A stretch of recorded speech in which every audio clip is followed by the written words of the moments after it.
Welcome back to our reading of John Owen's Mortification of Sin. We are reading the modernized version by William H. Gross, which can be obtained at monergism.com. Today we are in Chapter 5, and the title, Mortification Negatively Considered. And the bullet points that he intends to cover in this chapter are the principal intent of the whole discourse, the primary case of conscience, what mortifying a sin is not, the negative considerations. It is not completely destroying sin in this life. It is not disguising sin. It is not improving some natural disposition. It is not diverting sin. It is not an occasional conquest of sin. Occasional conquest of sin, handling its outbreaks, times of danger. So that's the bullet points. So let's proceed. Having begun with the general principles of mortification, I come now to handling some practical cases that arise in this business of mortifying sin in believers. The first, which encompasses all the rest, lies under the following proposal. How do we fight indwelling sin in a way that maintains peace in our communion with God?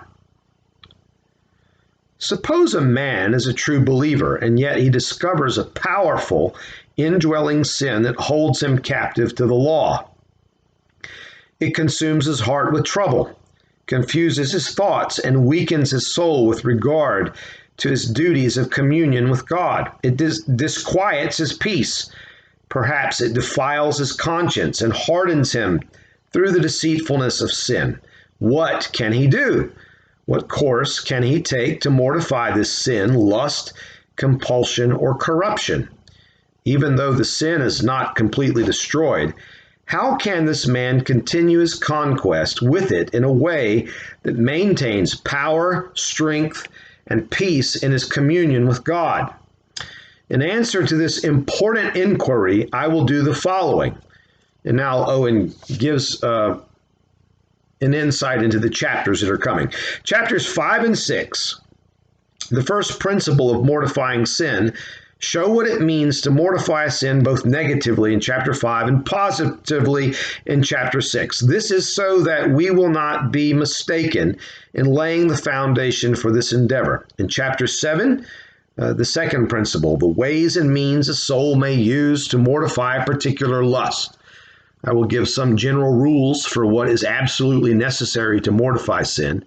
The first general rule is to be sure to gain an interest in Christ. If you intend to mortify a sin without relying on Christ, it will never be done. Chapter 8, the second general rule, lay out how this is to be done. In considering this course of action, it is not the doctrine of mortification in general that I am addressing, but the specific cases proposed. And then in chapter 9, based on the two principles mentioned, I will give particular directions for guidance when a believer is under the weight of a disquieting lust or compulsion. So now, first, mortifying a sin negatively. 1. Mortifying a sin does not mean completely killing it. It does not root out and destroy it so that it no longer has any hold on us or no longer resides in our hearts. This is the target, but it will not be accomplished in this life. Every man whose heart is set on mortifying a sin intends to completely destroy it. He does not want to leave either root or fruit in his heart or in his life. He wants to kill it in such a way that it will never move or stir again. It will never cry or call, seduce or tempt from now to eternity. He wants it exterminated. Now, by the Spirit and grace of Christ, there may be wonderful success and an overriding victory against a sin. He may realize nearly constant triumph over it. Even so, absolutely killing and destroying it should not be expected in this life. Paul assures us of this fact with his caveat. It is not as though I had already attained the power of the resurrection, nor had already become perfect. Paul was a choice saint, a pattern for believers. He was one who, in faith, love, and all the fruits of the Spirit, had no equal in this world.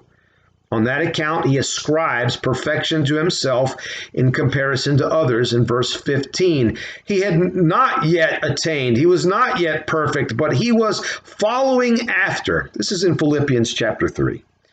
He still had a corruptible body, just as we have. That must be changed at last by the great power of Christ in verse 21. This is what we want to have, but God thinks it best for us to be complete in nothing by ourselves. In all things, we must be complete in Christ. 2. Mortifying a sin does not mean disguising the sin. When a man gives up practicing a sin only in some outward respects, others may see him as a changed man. But God knows that he has now added hypocrisy to his former sinfulness, and that he is now on a straighter path to hell than he was before. His heart has only become more cunning. He does not have a new heart that is more holy. 3. Mortifying a sin is not changing our natural disposition to a quiet, sedate one. Some men have an advantage by their natural constitution. They do not have violent and unruly passions as many others do. If such men cultivate and improve their natural state by discipline, consideration, and prudence, then they may seem to be very mortified men to themselves and to others. In reality, their hearts may be a cesspool. Some people may never be bothered by the same kind of anger and unruly passions in a lifetime that bother someone else every day. And yet, the latter may have done more to mortify his sin than the former. They shouldn't judge their mortification by the things that their natural state gives no life or vigor to.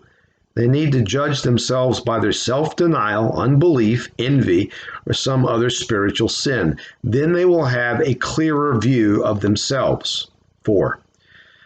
Mortifying a sin is not diverting the sin to another outlet. Simon Magus left his sorcery for a while, but his covetousness and ambition remained, and so it would have found another release. Therefore, Peter tells him, I see you are filled with bitterness. In effect, he is saying, despite the profession you made, despite abandoning your sorcery, your lust is as powerful as ever. It is the same lust, only its streams are diverted. It flows another way now, but it is still the old bitterness.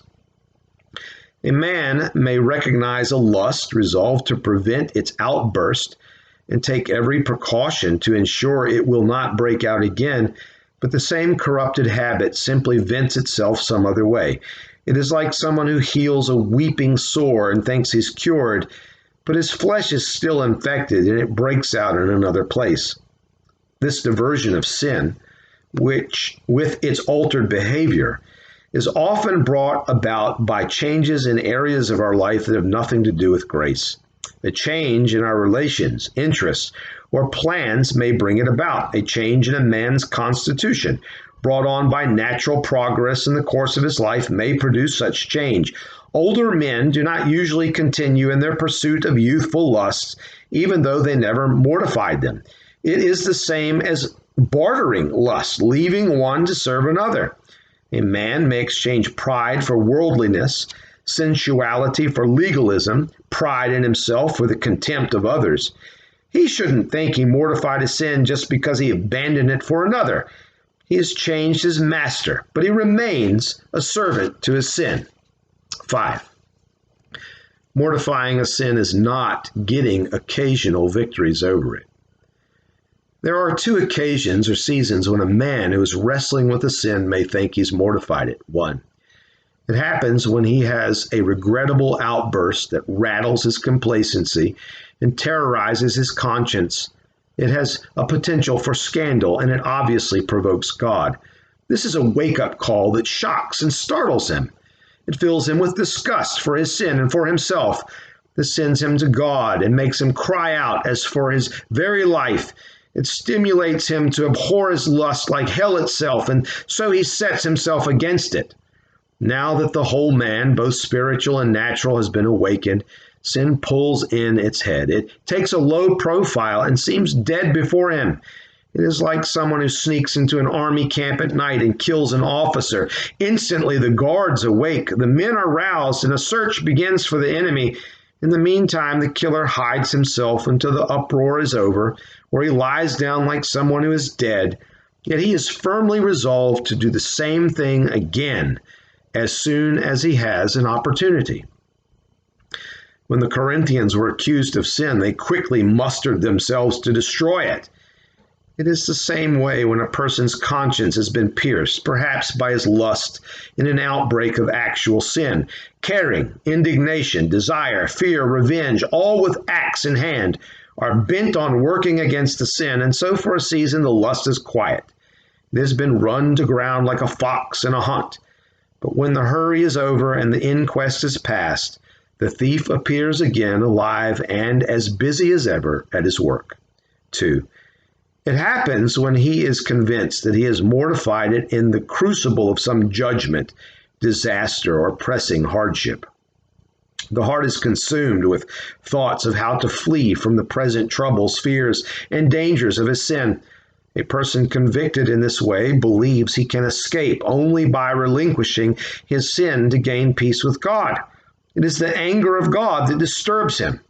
To be rid of God's anger, men resolve to put away their sin. They vow that sin will never again have a place in them. They will never serve it again. Accordingly, the sin is quiet. It does not stir. It seems to be mortified. It is not that it has received a wound.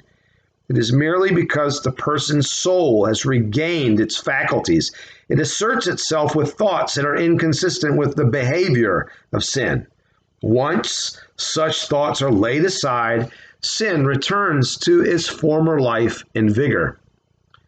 In Psalms, the Israelites provide a good example of this frame of mind. Quote, "Despite all of this, they continued to sin and did not believe his wondrous works.